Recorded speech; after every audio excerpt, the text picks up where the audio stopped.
Assalamualaikum warahmatullahi wabarakatuh. Salam sejahtera untuk kita semua. Dalam video kali ini, saya akan membahas review buku yang berjudul Rentang Kisah karya Gita Savitri. Sebelum memulai ke pembahasan, yuk klik tombol subscribe terlebih dahulu untuk mendukung channel ini.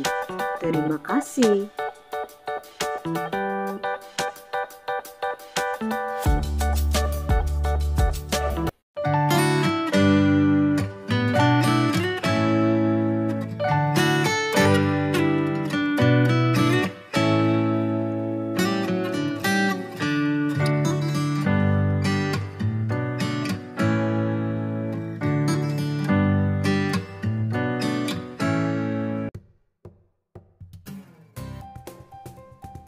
Buku ini mengungkap mengenai cerita suka duka Gita Savitri, sang penulis, ketika kuliah di Jerman.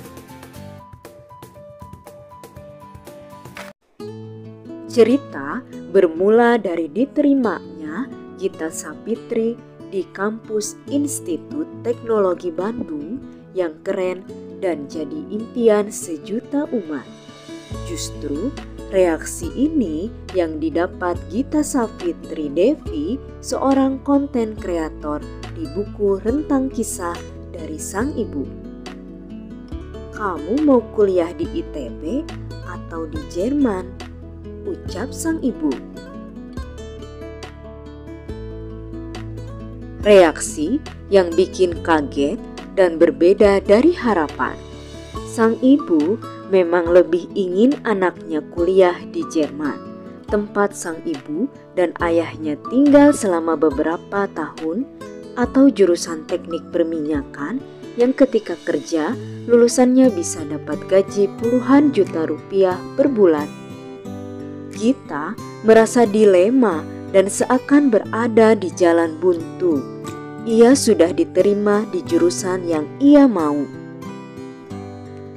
Ia sebenarnya bisa saja yakin pada pilihannya, tak mendengar keinginan ibunya, namun ia juga percaya ridho Tuhan adalah ridho orang tua.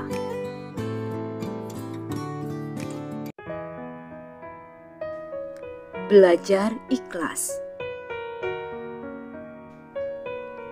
Demikian, Gita mengawali kisahnya melanjutkan sekolah ke luar negeri. Ternyata untuk bisa kuliah di Jerman tak gampang. Yang bisa kuliah di Jerman harus yang sudah berumur 18 tahun. Di bawah umur itu boleh, tapi birokrasinya ribet dan semuanya harus pakai nama orang tua. Jadi mendingan kau nunggu 1 tahun saja, saran ibunya. Kesempatan balik ke ITB sudah tertutup. Gita terpaksa menganggur setahun, ikut les ini itu sambil melihat teman-temannya mulai sibuk kuliah. Semula ia merasa kecewa dan marah, namun setelah merenung tak ada jalan lain selain menerima. Ujian untuk bisa kuliah di Jerman tak berhenti di situ. Calon mahasiswa tak bisa main daftar kuliah, ikut tes, lulus tes, lalu diterima di perguruan tinggi yang dituju. Proses prastudi di Jerman cukup panjang. Gita bercerita, seseorang harus memiliki sertifikat bahasa Jerman sampai level B2. Barulah bisa mendaftar ke universitas. Maklum, bahasa pengantar kuliah S1 adalah bahasa Jerman. Sistem pendidikan di Jerman juga berbeda dengan di sini. Bagi pelajar non-negara Uni Eropa harus mengikuti penyetaraan atau kelas persiapan sebelum kuliah yang sebenarnya. Di kelas itu, calon mahasiswa harus mengulang pelajaran SMA selama 2 semester dan diberi waktu hanya sampai 2 tahun atau 4 semester. Jika tidak lulus dalam jangka waktu itu, bakal dikeluarkan dan dipulangkan ke negara asal. Bayangkan perjuangan kita. Harus menganggur setahun biar genap berusia 18 tahun. Setelah sampai di Jerman, harus masuk kelas persiapan yang lamanya paling cepat setahun. Saat teman-teman sebayanya sudah mulai magang atau praktek kerja lapangan, ia baru mulai kuliah yang sebenarnya. Ia diterima di salah satu universitas di Berlin.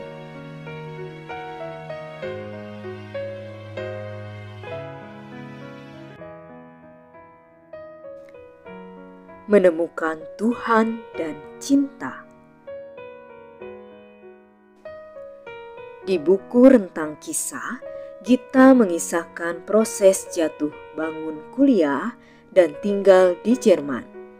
Dari seorang yang biasa-biasa saja kepintarannya, ia berproses menjadi mahasiswi yang berprestasi. Semua tak lepas dari kerja keras. Kuliah di negeri orang menuntutnya mandiri.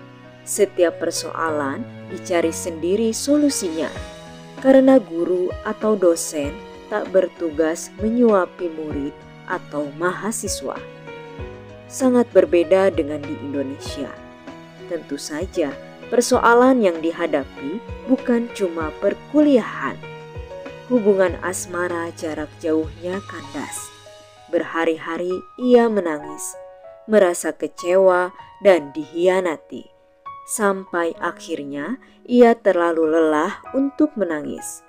Takdir lantas mempertemukannya dengan Paulus atau sebutannya Paul, mahasiswa Indonesia yang tinggal di Hamburg. Dari kenalan, saling chat, merasa dekat, lalu tersadar sampai sama ada rasa suka. Tapi Gita bimbang, ia dan Paulus beda agama. Lanjut pacaran atau putus hubungan sebelum lebih jauh melangkah. Ibunya mengingatkan akan perbedaan keyakinan di antara keduanya. Gita mendapat jawaban dari keresahannya dengan berserah diri pada Tuhan. Tapi Paulus juga taat dengan agamanya. Ia tak ingin memaksa orang yang dicintainya pindah agama. Ia sadar hidayah datang bukan dari manusia, melainkan dari Tuhan. Kalau Paulus diberi hidayah, alhamdulillah. Kalau enggak, memang sudah takdirnya. Di Jerman, Gita kian mendalami Islam. Ia ikut pengajian dan memutuskan berhijab. Rentang kisah sedikit banyak sudah menguak pribadi Gita Savitri Devi.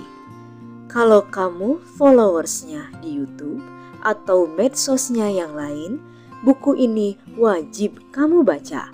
Buat yang belum mengenalnya, buku ini bisa jadi jendela awal melihat dunia perkuliahan di Jerman. Terima kasih telah menyimak pembahasan video kali ini.